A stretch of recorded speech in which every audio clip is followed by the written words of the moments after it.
तो यहाँ पर हम देख रहे हैं बिंबाक प्रकार का या हम बोल सकते हैं डिस्क्वाइडल प्रकार का क्लीवेज, जिसके अंदर हम बोलेंगे क्लीवेज डिस्क शेप्ड में ही होगा।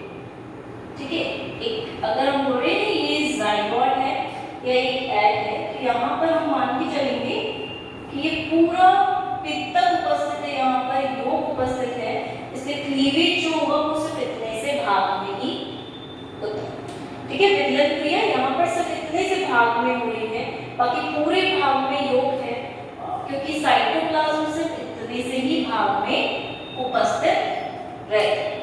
और कोशिका द्रव्य जितने भाग में उपस्थित होगा उसके अनुसार ही विदलन की क्रिया आगे होती है।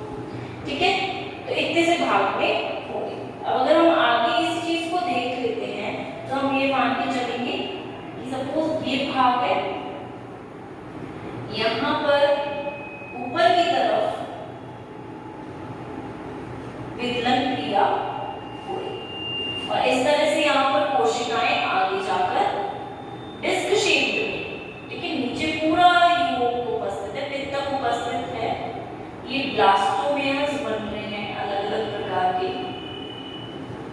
ठीक है, तो हम ये मान के चलते हैं क्योंकि कोशिकाएं विभाजित नहीं होती हैं, अलग अलग नहीं हो रही हैं, तो इस प्रकार से यहीं पे ये विदलन क्रिया को कर रहे हैं। ठीक, तो इतने से कोशिका द्रव्य के भाग में ही यहाँ पर डिस्क शेप में क्लीवेज हो रहा है और सेपरेट नहीं हो रही, कोशिकाएं अलग अलग नहीं हो पाती हैं, इसलिए इसको हम बोलते हैं इनकम्प्लीट प्रकार का। ठीक है, अपूर्णभंजी और इसी के साथ डिस्कॉइडल, क्योंकि इसकी शेप है। एग्जांपल हो गए रेप्टाइल्स, एडीज एंड बर्ड्स। और यहाँ मान के चलते हैं हम कि जो अंडाणु है वो टीलोलेसिकल प्रकार के, ठीक है, जिसका मतलब क्या हुआ कि नीचे पूरा योग है उपस्थित। ठीक है, और ऊपर की तरफ हम बात करेंगे तो वहीं पर सिर्फ कोशिका द्रव्य उपस्थित है। वहीं इसी के दूसरे प्रकार की बात करेंगे तो होगा सुपरफिशियल क्लीवेज। ठीक है, सुपरफिशियल प्रकार का क्लीवेज मेरोप्लास्टिक का ही दूसरा टाइप है, जिसके अंदर हमें क्या देखने को मिलेगा। पहली बात तो ये देखने को कहाँ मिलेगा हमें, इंसेक्ट्स के अंदर। ठीक है, इंसेक्ट्स में ये वाला क्लीवेज देखने को मिलता है और इसी के साथ हम बोल सकते हैं कि ड्रोसोफिला इसका बेस्ट एग्जांपल मानी जाती है। ठीक है, ड्रोसोफिला में इस प्रकार का क्लीवेज हमें बहुत ज्यादा देखने को मिलेगा। अब जैसे सपोज अगर हम बात करते हैं तो इस प्रकार की क्रिया यहाँ पर उपस्थित है। ठीक है, इनका एग जो होता है गोल नहीं होता है, बिल्कुल वृत्ताकार नहीं, तो यहाँ पर बीच में, क्योंकि ये एग किस प्रकार के होते हैं, सेंट्रोलेसिकल प्रकार। ठीक है, केंद्र पित्त की प्रकार के अंडे होते हैं ये, इसलिए बीच में यहाँ पर क्या उपस्थित रहता है, योग उपस्थित है। और इस बीच में जो योग उपस्थित है, पित्तक उपस्थित है, वहीं पे ही क्या होता है, क्लीवेज की क्रिया होती है। इसका मतलब हुआ कि यहाँ पर सिर्फ कैरियोगैमी हो रही है, कैरियोगैमी हो रही है, सिर्फ न्यूक्लियस जो है, जो हम बोलते हैं न्यूक्लियस है, वो ही आगे जाकर डिवाइड हो रहा है। केंद्रक में ही यहाँ पर विभिन्न प्रकार से विभाजन हो रहे हैं, न्यूक्लियस में ही विभाजन हो रहे हैं और ये न्यूक्लियस यहाँ पर बीच में डिवाइड हो रहा है योग के अंदर ही। ठीक है, पित्तक के अंदर ही इस क्रिया की बात कर रहे हैं हम, पित्तक के अंदर ही डिवीजन देखने को मिल रहा है। अब नेक्स्ट बात करें तो ये न्यूक्लियस धीरे धीरे कहाँ आने लगेगा, जो इसके पेरिफेरी है, इसकी आउटर साइड है। ठीक है, बाहर की तरफ ये मूव करने लगे, तो इस तरह से इसका मूवमेंट होगा और ये यहाँ पर आकर व्यवस्थित होने लग जाए।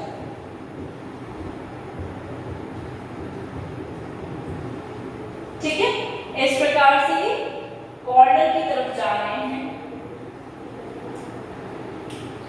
नेक्स्ट स्टेप में हम देखेंगे कि बीच में से ये सारे कॉर्नर की तरफ आ जाएंगे और बीच में भी कुछ कुछ बनते रहेंगे।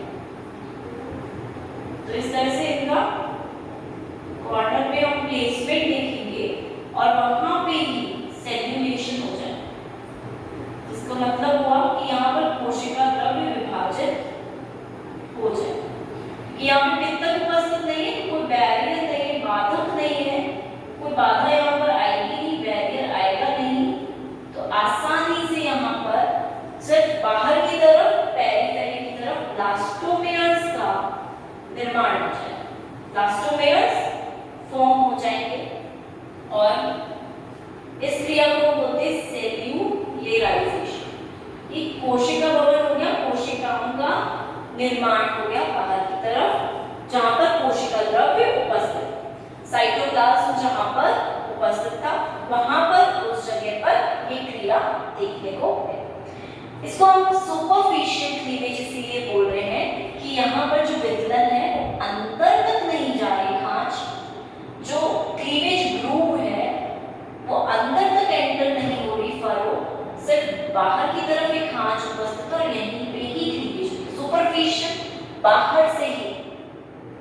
ठीक है, सुपरफिशियल मतलब हम यही बोलते हैं कि एक प्रकार से यहाँ पर क्या होता है, बाहर से ही क्लीवेज हो गया, अंदर की तरफ जा ही नहीं रही क्योंकि यहाँ पे योग है और योग क्या कर रहा है, रोकेगा वितलन, इसलिए होने नहीं देगा वहां पर, तो इसलिए बाहर बाहर। इसका एक और नाम जो हम देते हैं उसे हम बोलते हैं सिंसिशियल क्लीवेज। सिंसिशियल क्लीवेज भी बोलते हैं, हम बोलते हैं कि ये सिंसिशियम संरचना का निर्माण करता है। और सिंसिशियम का मतलब हुआ कि यहाँ पर न्यूक्लियस जो है, केंद्रक जो है वो बहुत सारे बन रहे हैं, मतलब उनका बहुत ज्यादा निर्माण हो रहा है। तो इसी संरचना को जहाँ पे सिर्फ और सिर्फ केंद्रक बनते हैं, केंद्रक में मल्टीप्लिकेशन गुणन हो रहा है, क्लीवेज हो रहा है, तो उसको हम बोलते हैं सिंसिशियम प्रकार का एग यहाँ पर उपस्थित है। और इसी प्रकार के क्लीवेज को सिंसिशियल क्लीवेज भी कहा जा सकता है। क्लियर है? एग बीच में, एग के जस्ट बीच में सेंटर में है, इसलिए सेंट्रोलेसिथल मध्य पित्त की प्रकार की है, जहां पर पित्तक की मात्रा बहुत ज्यादा है, पॉलीलेसिथल है और इसी के साथ मध्य पित्त की भी है, क्योंकि पित्तक की मात्रा बीच के अंदर उपस्थित है, तो वहां पर कोशिका द्रव्य उपस्थित ही नहीं है, इसलिए वहां पर विभाजन की क्रिया भी हो ही नहीं पाती, तो देखने को भी नहीं मिलेगी यहाँ पे डिवीजन। और जब डिवीजन देखने को बीच में नहीं मिलेगी, इसलिए हम बोल रहे हैं कि यहाँ पे सिर्फ कैरियोगैमी में ही डिवीजन हो रही है। तो ये हुआ हमारा टाइप्स ऑफ क्लीवेज, विभिन्न आधार पर हमने बोला है क्लीवेज किस प्रकार से हो सकते हैं।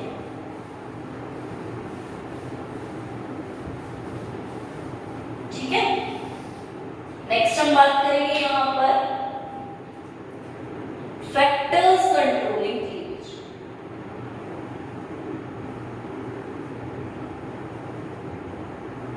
ठीक है, ऐसे कौन से कारक हैं जो वितलन की क्रिया को कंट्रोल करते हैं, एक तरह से बोल सकते हैं रोक सकते हैं या उसमें बढ़ोतरी कर सकते हैं, इंक्रीज कर सकते हैं वितलन को, या डिक्रीज कर सकते हैं, उसको कम कर सकते हैं। सबसे पहले अगर हम बात करेंगे यहाँ पर, तो योग की मात्रा ही होगी। ठीक है, योग की मात्रा कितनी है उसके आधार पर क्लीवेज या वितलन आगे होता है, क्योंकि हमने बोला था योग जो है वो इनडायरेक्टली प्रोपोर्शनल होता है क्लीवेज। दूसरी बात हम करेंगे, इसके अंदर क्लीवेज करने के लिए कुछ फैक्टर्स उपस्थित होते हैं जिनको हम बोलते हैं क्लीवेज फैक्टर्स। ठीक है, क्लीवेज के कुछ कारक उपस्थित होते हैं वहां पर, और उन कारकों के कारण भी क्लीवेज कंट्रोल होता है। ठीक है, तीसरी बात हम करेंगे यहाँ पर स्पिंडल फाइबर्स। स्पिंडल फाइबर्स जो है किस प्रकार से निर्मित हो रहे हैं उसके कारण ये क्लीवेज की क्रिया को कंट्रोल करते हैं। ठीक है, जो हमारे तंतु होते हैं वो कहाँ वितरित हैं, कैसे वितरित हैं, तो उसके ऊपर डिपेंड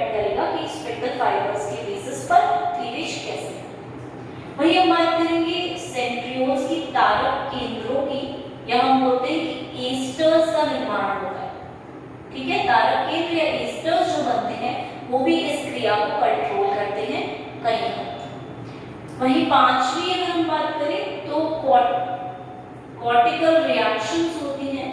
कॉर्टिकल में क्रियाएं होती हैं बलकुट भाग में, उस क्रियाओं के द्वारा ही क्लीवेज जो है वो नियंत्रित। ठीक है, तारक केंद्र का हमने बोला ही था कि जब शुक्राणु से अंदर एंटर करेगा तो वो क्लीवेज को प्रेरित करता है, कंट्रोल करता है एक प्रकार से। तो ये सारे फैक्टर्स, ये सारे वही कारक हैं जो क्लीवेज को, विघटन को कंट्रोल करते हैं और कहीं हद तक रोक सकते हैं या बढ़ा भी सकते हैं उसकी क्रिया को। जिस तरह से उपस्थित है उसी तरह से कार्य करेंगे।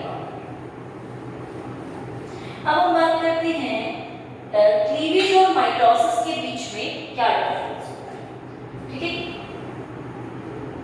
ये थोड़ा सा एक इंपॉर्टेंट क्वेश्चन बन जाता है कि इन दोनों के बीच में, इन दोनों को हम कैसे डिफरेंशिएट कर सकते हैं कि एक क्लीवेज है, एक समसूत्री विभाजन। तो सबसे पहले क्लीवेज की बात करेंगे। क्लीवेज होता कौन सी कोशिकाओं में है? जाइगोट कोशिकाओं में, ठीक है, या एग सेल में ही होगा। वहीं युग्मनज में होता है। वहीं माइटोसिस की अगर बात करेंगे तो ये सारे सेल्स में, ऑल सेल टाइप्स में देखने को मिलता है, सभी प्रकार की कोशिकाओं में देखने को मिलेगा माइटोसिस। दूसरा, क्लीवेज एनिमल सेल्स में भी देखने को मिलेगा। ठीक है, एनिमल कोशिकाएं जो होंगी उनमें देखने को मिलेगा, जबकि माइटोसिस हमें प्लांट में भी देखने को मिल सकता है और एनिमल कोशिकाओं में भी देखने को मिल सकता है आसानी से। ठीक, अब क्लीवेज की बात करते हैं तो यहाँ पर इंटरफेज अवस्था जो होती है, इंटरफेज जो बीच में गैप होता है, वो अवस्था बहुत ही छोटी सी होती है, शॉर्ट होती है, और यहाँ पर इंटरफेज अवस्था जो होती है वो बहुत लॉन्ग होती है, बहुत बड़ी देखने को। यहाँ पर हम बात करेंगे कि सिर्फ एस फेज जो सिंथेसिस, संश्लेषण वाली अवस्था होती है, वो यहाँ देखने को मिलेगी। वहीं वहां पर अगर बात करेंगे तो यहाँ पर G1 भी मिलेगी, G2 भी मिलेगी, S भी मिलेगी, सारी अवस्थाएं यहाँ देखने को हमें आसानी से मिल सकती है। ठीक है, तो हमने पहले बात की कहाँ हो रहा है, कौन सी सेल्स में, कौन सी कोशिकाओं में हो रहा है, बीच में जो गैप होता है वो शॉर्ट और लॉन्ग होता है, वहां पे बहुत ज्यादा टाइम मिलता है उसको आसानी से, ताकि वो डिवाइड हो सके। एस फेज होती है केवल, वहां पर तीनों अवस्थाएं उपस्थित हैं। इसी के बाद हम बात करेंगे यहाँ पर क्लीवेज में जो सेल डिवीजन है वो फास्ट है। ठीक है, वृद्धि जो है बहुत जल्दी जल्दी देखने को मिलती है। वहीं यहाँ पर सेल डिवीजन नॉर्मल प्रकार का है, सामान्य प्रकार का है। ठीक, इसमें हम बात करेंगे कि जैसे जैसे क्लीवेज हो रहा है वैसे वैसे जो साइज है ब्लास्टोमेयर की वो रिड्यूस हो रही है। ठीक है, ब्लास्टोमेयर की साइज कम हो रही है, धीरे धीरे छोटी होती जा रही है। वहीं यहाँ पर बात करेंगे साइज जो है डॉटर सेल वो सेम रहती है, सामान्य रहती है, जैसी ऊपर पेरेंट की होगी वैसी की वैसी साइज डॉटर सेल की। यहाँ बात करेंगे संख्या की, नंबर जो है, नंबर ऑफ सेल्स जो हैं वो बढ़ रहे हैं। यहाँ पर नंबर ऑफ कोशिकाएं जो हैं वो बढ़ती नहीं है, सामान्य ही रहती है। ठीक है, ज्यादा इंक्रीज नहीं है, जनरल रेट से इंक्रीज है, नॉर्मल इंक्रीज है कि 1 से 2 बन गए, ठीक है, 1 से 4 बन गए। तो इस प्रकार की क्रिया ही देखने को मिलेगी। पर यहाँ पर बहुत ज्यादा, बहुत फास्ट रेट से नंबर ऑफ सेल्स इंक्रीज होते हैं। ठीक है, दूसरी बात करते हैं हम कि यहाँ पर जो न्यूक्लियस साइटोप्लाज्म रेशियो होता है, क्लीवेज में जो न्यूक्लियस और साइटोप्लाज्म का रेशियो है वो हमें धीरे धीरे बढ़ता हुआ दिखता है। ठीक है, क्योंकि पहले एक ही न्यूक्लियस था, अब धीरे धीरे न्यूक्लियस बढ़ रहा है। वहीं यहाँ पर जो रेशियो होता है वो बिल्कुल नॉर्मल रहता है, न्यूक्लियोसाइटोप्लाज्म रेशियो सामान्य होता है, नॉर्मल होता है।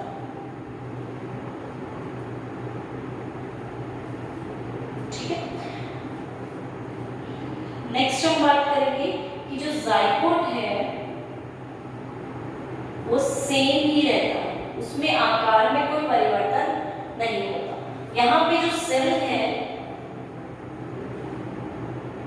वो क्या होती है, दो कोशिकाओं को बनाती है और सेल का जो हम बोले आकार है, सेल की जो साइज है वो दो में डिवाइड हो जाती है और फिर भी दोनों की साइज सेम रहती है। ठीक है, दोनों की साइज जो होती है वो एक प्रकार से सेम ही रहती है। तो इस प्रकार से बात करें क्लीवेज और माइटोसिस दोनों के बीच में डिफरेंशिएशन में कुछ डिफरेंसेस उपस्थित होते हैं और उनके कारण हम इस बेसिस पर इन्हें डिवाइड आसानी से कर सकते हैं।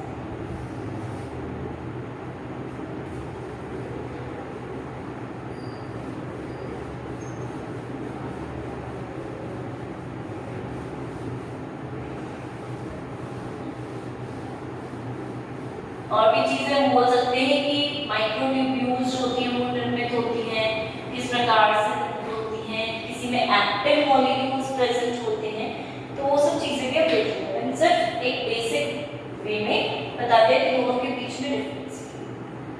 अब हम बात करते हैं फिजियोलॉजी ऑफ क्लीवेज। ठीक है, कि कार्यकी क्या रहती है विदलन की, कुछ कार्यकी भी रहती होगी कि क्लीवेज के टाइम पे कैसी एक्टिविटीज होती हैं, क्या सेल के अंदर प्रोसेसेस चलते होंगे कि इतना ज्यादा चेंज हमें देखने को मिलता है। ठीक है, तो जो कार्यकी है उसे दो भागों में डिवाइड किया गया। एक हमने बोला कैटाबॉलिक प्रोसेसेस, दूसरा हमने बोला एनाबॉलिक।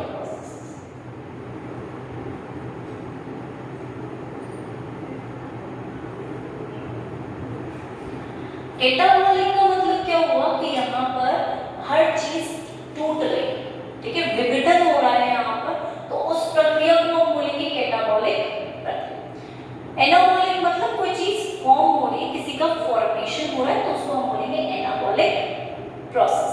ठीक है, तो फिजियोलॉजी को हम दो भागों में डिवाइड करते हैं। तो एक तरह से हम बोल सकते हैं यहाँ पर कि मेटाबॉलिक एक्टिविटीज किस प्रकार से यहाँ उपस्थित है, उपापचयी क्रियाएं जो हैं वो क्या है यहाँ पर और किस प्रकार से उपस्थित, तो उस चीज को हम कैटाबॉलिक और एनाबॉलिक में डिवाइड। इसका मतलब हुआ कि यहाँ पर विघटनकारी है, मतलब यहाँ पर लाइटिक प्रकार की है, तोड़ती है चीजों को और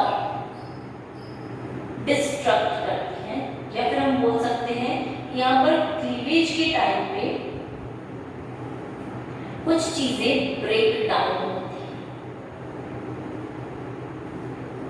ठीक, अब ब्रेक डाउन की बात करें तो हम यहाँ बोलेंगे सबसे पहले तो यहाँ एनर्जी की बहुत आवश्यकता रहती है, एटीपी की बहुत आवश्यकता रहती है और बहुत ज्यादा अधिक मात्रा में नीडेड होता है, क्योंकि रेस्पिरेशन रेट, श्वसन दर जो है यहाँ पर वो भी बहुत अधिक, श्वसन दर अधिक होता है, इसलिए एटीपी जो है वो भी हमें ज्यादा आवश्यकता रहती है, ऊर्जा की आवश्यकता हमारे लिए ज्यादा रहती है। तो एक चीज हम यहाँ कह सकते हैं कि हम यहाँ पर अगर कार्बोहाइड्रेट्स बना रहे हैं, ठीक है, या कोई भी प्रोटीन की संरचना कर रहे हैं, डीएनए सिंथेसिस कर रहे हैं, आरएनए बना रहे हैं, तो उन सब के लिए क्या होगा, कुछ पदार्थ जरूरी रहते हैं। ठीक है, इसीलिए यहाँ पर क्या होता है, कार्बोहाइड्रेट्स जो एक्स्ट्रा अमाउंट में संचित में उपस्थित हैं, प्रोटीन्स, फैट्स, इन सब का क्या होता है, यहाँ पर ब्रेक डाउन होता है, विघटन होता है। ठीक है, ताकि हमें बिल्कुल सिंपल फॉर्म में, सरल अवस्था में ये संरचनाएं आसानी से मिल सके, इसलिए इनमें विघटन की क्रिया देखने को। अब इनमें से, इनके टूटने से, इनके ब्रेकडाउन से कुछ इंपॉर्टेंट कंपाउंड्स हमें मिल जाते हैं इम्पोर्टेंट सब्सटेंसेस या पदार्थ हमें अवेलेबल हो जाते हैं, मिल जाते हैं, और फिर उनसे आगे जाकर वो क्या करेंगे, ऑक्सीडेशन की क्रिया और कुछ न्यू सब्सटेंसेस को बना सकते हैं। तो विघटन हो क्यों रहा है मेनली, ताकि हमें जो पदार्थ चाहिए वो पदार्थ हमें मिल सके और आगे जाकर हम और पदार्थों का निर्माण कर सकें। इसलिए जो चीज हमारे नीड में नहीं आ रही, जिसकी जरूरत नहीं पड़ी, उसका विघटन हो जाता है। वो बिल्कुल सरल अवस्थाओं में हमें पदार्थ इंपॉर्टेंट सब्सटेंसेस देते हैं, ताकि न्यू सब्सटेंसेस, नए पदार्थों का फॉर्मेशन हो, नए प्रोटीन्स का निर्माण हो सके और आसानी से वहां पर फंक्शन। ठीक है, एटीपी के लिए भी हम बोल रहे फॉस्फेट ग्रुप हमें चाहिए होता है, तो कहां से आ रहा है ये, कहीं से टूट के ही आ रहा होगा। तो ये वाली क्रिया यहाँ पर। वही दूसरी क्रिया की हम बात करेंगे एनाबॉलिक। इसका मतलब ये होता है कि फॉर्मेशन। ठीक है, यहाँ पर जितनी भी चीजें उनका निर्माण किया जाता है, फॉर्म किया जाता है, सिंथेसिस किया जाता है, संश्लेषण किया जाता है। तो सबसे पहले हम बात करेंगे सिंथेसिस ऑफ डीएनए। ठीक है, डीएनए का संश्लेषण। अब हम बोल रहे हैं कि इंटरफेज अवस्था जो है यहाँ पर वो बहुत छोटी होती है और डीएनए का संश्लेषण यहाँ पर अधिक मात्रा में देखने को, सिंथेसिस ऑफ डीएनए बहुत ज्यादा देखने को मिलता है, क्योंकि सेल्स क्या हो रहे हैं, जल्दी जल्दी मल्टीप्लाई कर रहे हैं और वहां पर न्यूक्लियस जो है, ठीक है, जो केंद्रक है वो भी बहुत ज्यादा मल्टीप्लाई कर रहा है, इंक्रीज हो रहा है, क्योंकि रेशियो हमने देखा था, जो रेशियो होता है वो भी बढ़ रहा है। तो न्यूक्लियस बढ़ रहा है, वहां पे न्यूक्लियस के बढ़ने के कारण यहाँ पर जीन्स जो उपस्थित होंगे वो भी बढ़ेंगे और जीन्स के कारण डीएनए का जो संश्लेषण है वो भी ज्यादा होगा। तो डीएनए ज्यादा मात्रा में बन सकता है, क्रोमोसोम्स में जो उपस्थित होता है डीएनए वो ज्यादा मात्रा में उनकी कॉपीज बन सकती है, रेप्लिकेशन हो सकता है और बहुत अधिक मात्रा में होता है। ठीक है, तो डीएनए बने और डीएनए बनता किससे है, फॉस्फेट के साथ। ठीक है, शुगर उपस्थित होती है, शर्करा उपस्थित होती है और इसी के साथ एक बेस। ठीक है, शुगर फॉस्फेट तो बैकबोन होती है और बेस नीचे अंदर की तरफ उपस्थित होती है। यही तो संरचना होती है, ये शुगर फॉस्फेट बैकबोन है और यहाँ पर बेसेस उपस्थित। तो इस प्रकार डीएनए का फॉर्मेशन इनसे होता है, इन संरचनाओं से होता है। तो ये संरचनाएं आ कहां से रही, यहाँ से टूट कर आ रही है और यहाँ पर डीएनए का निर्माण। तो ठीक है, ये सारी संरचनाएं बनती हैं। दूसरी बात करेंगे हम सिंथेसिस ऑफ आरएनए। अब हम यहाँ मान के चल रहे हैं कि डीएनए बन रहा है, डीएनए बन रहा है ज्यादा, रेप्लिकेशन हो रहा है, ज्यादा कॉपी बन रही है, तो आरएनए भी बनेगा। और आरएनए भी कौन सा वाला, एमआरएनए प्रकार। ठीक है, एमआरएनए प्रकार का जो आरएनए है वो भी यहाँ पर बनेगा, पर इतनी फास्ट रेट से नहीं। वही उसकी जगह पे जो टीआरएनए उपस्थित है ना, ट्रांसफर आरएनए और आरआरएनए है, इनका भी संश्लेषण होगा, लेकिन इनका संश्लेषण थोड़ी कम मात्रा में, लेस अमाउंट में संश्लेषण तो होगा इनका, लेकिन कम मात्रा में होगा। ठीक, तो आरएनए का सिंथेसिस हो रहा है, एमआरएनए का निर्माण हो रहा है। ठीक है, अब एमआरएनए जो एक्स्ट्रा है, हम मान के चलते जो एक्स्ट्रा एमआरएनए है वो इन्फॉर्मोसोम्स के रूप में उपस्थित रहते हैं। ठीक है, इन्फॉर्मोसोम्स हमने बोला था कि जब एमआरएनए एक्स्ट्रा होता है तो ये इकट्ठा हो जाता है एक जगह पे जाके और प्रोटीन के साथ लिप्त हो जाता है। ठीक है, एमआरएनए जो है वो किसके साथ लिप्त हो गया, प्रोटीन के साथ लिप्त हो गया और इसने क्या बना लिया मिलकर, इन्फॉर्मोसोम। इन्फॉर्मोसोम्स के रूप में वहां पर संचित हो जाता है, इकट्ठा हो जाता है और वहां पर जाकर एक्यूमुलेट हो जाता है। तो एमआरएनए हमारे बॉडी में बन रहा था, इसलिए एक्स्ट्रा था, तो वहां पर इन्फॉर्मोसोम्स के रूप में, क्योंकि हम मान के चलते क्लीवेज के समय पे प्रोटीन्स का थोड़ा सा रेट स्लो डाउन होता है। ठीक है, तो एमआरएनए वहां तक बन भी कम रहा है यहाँ पर, इतना ज्यादा नहीं बन रहा हमने बोला, तो इतना अवेलेबल नहीं होता, तो इन्फॉर्मोसोम्स के रूप में पहले से ही उपस्थित रहता है यहाँ। तीसरी बात करते हैं हम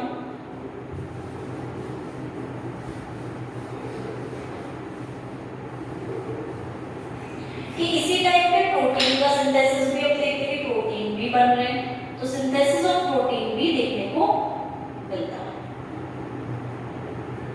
अब वो जो प्रोटीन का संश्लेषण है, निर्माण है, क्योंकि एमआरएनए इतने ज्यादा नहीं बन रहे हैं, नो डाउट इतने ज्यादा नहीं बन रहे, तो जो इन्फॉर्मोसोम्स के रूप में एमआरएनए उपस्थित है, यहाँ से एमआरएनए मिलता है, ठीक है। और आरआरएनए भी क्योंकि थोड़े बहुत बन रहे थे, तो यहाँ से आरआरएनए भी मिलता है, और यहाँ से टीआरएनए भी मिलता है। बन तो रहे हैं लेकिन ज्यादा नहीं बन रहे, तो एमआरएनए क्या करता है यहाँ पे, इन्फॉर्मोसोम्स से खुद को लेकर क्या करेगा, प्रोटीन का संश्लेषण, ठीक है, प्रोटीन को बना। अब प्रोटीन भी हम बोलते हैं अलग अलग प्रकार की बनती हैं, जैसे स्ट्रक्चरल प्रोटीन, एक होती है संरचनात्मक प्रोटीन, ठीक है, एक होती है फंक्शनल प्रोटीन, क्रियात्मक प्रोटीन या फिजियोलॉजिकल प्रोटीन, एक होती है केमिकल प्रोटीन, ठीक है, रासायनिक प्रोटीन। इस प्रकार से तीन प्रकार से प्रोटीन का फॉर्मेशन हो सकता है। स्ट्रक्चरल या संरचनात्मक की अगर बात करेंगे तो वहां पर संरचना के आधार पर प्रोटीन का निर्माण, जैसे एक्टिन मायोसिन बन रहे हैं, ठीक है, एक्टिन मायोसिन का निर्माण हो रहा है संरचना के आधार पर, ठीक है। वही फंक्शनल के आधार पर बात करेंगे तो हम बोलेंगे कि वो फंक्शन कर रहे हैं, जैसे कॉन्ट्रैक्शन का फंक्शन कर रहे हैं, तो वहां पर क्या होगा, फाइबर्स उपस्थित होने चाहिए, तंतु उपस्थित होने चाहिए, तभी वो कॉन्ट्रैक्शन कर पाएंगे, संकुचन की क्रिया को कर पाएंगे। तो इसलिए इस बेसिस पर फंक्शन के आधार पर भी प्रोटीन का निर्माण होता है। तीसरी बात करते हैं रासायनिक प्रकार से, इसका मतलब हुआ कि एंजाइम्स और हार्मोन्स और केमिकल्स के आधार पर, ठीक है, इनका भी निर्माण होता है, ये भी जाकर बॉडी में बनते हैं, तभी जाकर हमारी जो क्लीवेज के बाद डिफरेंशिएशन या विभेदन की क्रिया हो पाती है, ठीक है। तो इनका निर्माण होगा तभी तो आगे क्रियाएं बढ़ पाएंगी, और आगे जाकर ब्लास्टुला से गेस्टुलेशन क्रिया होगी, गेस्टुलेशन के बाद पूरा भ्रूण जो है, पूरा एम्ब्रियो जो है वो फॉर्म हो पाएगा। तो इसलिए इन तीनों प्रकार से अलग अलग प्रकार की प्रोटीन का फॉर्मेशन होता है, और उनके निर्माण से ही अलग अलग क्रियाएं हमारी बॉडी में हो पाती हैं। तो ये क्लियर है कि मेटाबॉलिक एक्टिविटीज कैसी हो रही, क्लीवेज की दो प्रकार की, एक तो हुई कैटाबॉलिक जिसमें टूटकर चीजें बाहर आ रही ताकि नई चीजें बन सके, मतलब एक रॉ मटेरियल उपलब्ध कराया जा रहा है क्लीवेज के लिए, ठीक है, रॉ मटेरियल बिल्कुल प्योर फॉर्म में जो मटेरियल होता है। और एनाबॉलिक में फॉर्मेशन हो रहा है जिसमें डीएनए भी बन रहा है,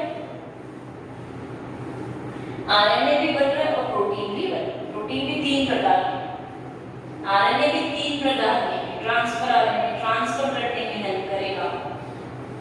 जब राइबोसोमल आरएनए की बात करते हैं तो राइबोसोम के कारण ही ट्रांसलेशन क्रिया हो पाती है। प्रोटीन बनता किसके कारण है, राइबोसोम के कारण, राइबोसोम पे ही तो एमआरएनए अटैच करता है और फिर क्रिया को आगे बढ़ाता है। तो इस प्रकार से हम बात करते हैं उसकी, ठीक है। अब हम बात करते हैं सिग्निफिकेंस ऑफ क्लीवेज, ठीक है, क्लीवेज का क्या महत्व रहता है।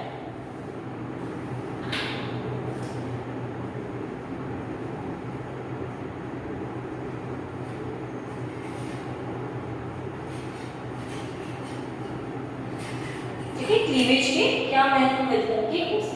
सबसे पहला महत्व अगर हम बात करेंगे तो इसमें मेटाबॉलिक या उपापचयी क्रियाएं हो रही, ठीक है, मेटाबॉलिक एक्टिविटीज इसके कारण, ठीक। दूसरा हम बोलेंगे क्योंकि क्लीवेज हो रहा है तो उसके कारण आगे जाकर डेवलपमेंट हो रहा है एम्ब्रियो, ठीक है, भ्रूण का निर्माण क्लीवेज के बाद ही होता है, तो क्लीवेज के कारण एम्ब्रियो का डेवलपमेंट। क्लीवेज में ब्लास्टोमेयर कोशिकाओं का निर्माण होता है। ठीक है, ब्लास्टोमेयर कोशिकाएं यहाँ देखने को मिलती हैं। ठीक है, और ब्लास्टोमेयर कोशिकाएं बन रही हैं, इसका मतलब ये हुआ कि यहाँ पर ब्लास्टुला का भी निर्माण हो रहा है। और ब्लास्टुला किस प्रकार का है, जिसके अंदर ब्लास्टोसील नाम की कैविटी उपस्थित है। तो हम बोले ब्लास्टोमेयर जो है कोशिकाएं जो है इसके कारण बन रही हैं और इसी के कारण ब्लास्टुला ब्लास्टोसील का निर्माण कर रहा है। ब्लास्टुला भवन ब्लास्टुलेशन की क्रिया हो रही है, एम्ब्रियो का डेवलपमेंट कर रहा है, मेटाबॉलिक एक्टिविटीज की तरफ बहुत अच्छी क्रियाएं कर रहा है। इसी के साथ ही यहाँ पर रेस्पिरेशन रेट को भी इंक्रीज करता है, जिसका मतलब ये हुआ कि यहाँ पर हम देखेंगे कि ऑक्सीडेशन की जो क्रियाएं हैं, ठीक है, ऑक्सीकारी जो क्रियाएं हैं वो भी यहाँ पर हमें उसकी दर भी ज्यादा देखने को मिलेगी। ठीक है, और क्या हो रहा है क्लीवेज के कारण, जो जाइगोट है उसमें सेगमेंटेशन हो पा रहा है। ठीक है, उसमें सेगमेंटेशन हो पा रहा है और इस क्लीवेज के कारण इस प्रकार से विघटन हो रहा है, उसी के कारण हम देख रहे हैं कि हमारे शरीर को एक सममिति मिल रही है, सिमेट्री मिल रही है, इस प्रकार की सिमेट्री है। ठीक है, और पैटर्न ऑफ क्लीवेज मिल रहा है। ठीक है, पैटर्न मिल रहा है विघटन के कारण ही कि किस प्रकार की सममिति, जैसा पैटर्न होगा उसी के अकॉर्डिंग हमारी सममिति होगी, बाइलेटरल है, बाइलेटरल है, इस प्रकार की सममिति हमारी बॉडी में। और क्लीवेज के अंदर हम बोलते हैं कुछ मॉर्फोजेनेटिक कोशिकाएं या मॉर्फोजेनेटिक सेल्स उपस्थित होते हैं। ठीक है, जो मॉर्फोजन की तरह कार्य करते हैं और विघटन को प्रेरित करते हैं ताकि विघटन आसानी से हो सके। तो इन सेल्स का नंबर यहाँ पर बढ़ जाता है विघटन के टाइम। ठीक है, और क्लीवेज के कारण ही हम एक और चीज भी बोलते हैं कि डिटरमिनेट या इनडिटरमिनेट जो भी है कोशिकाओं को एक फेट मिल जाती है, एक फ्यूचर मिल जाता है। निर्धारित भी हो सकता है, अनिर्धारित भी हो सकता है, लेकिन एक फ्यूचर जरूर उन्हें मिल जाता है, एक फेट मिल जाती है, एक भविष्य वो मिल जाता है कि आगे जाकर वो किस तरह से बनेंगी, किस प्रकार से उनकी क्रियाएं। तो यहाँ हम बात करते हैं सिग्निफिकेंस या महत्व किस प्रकार से विघटन का रहता है।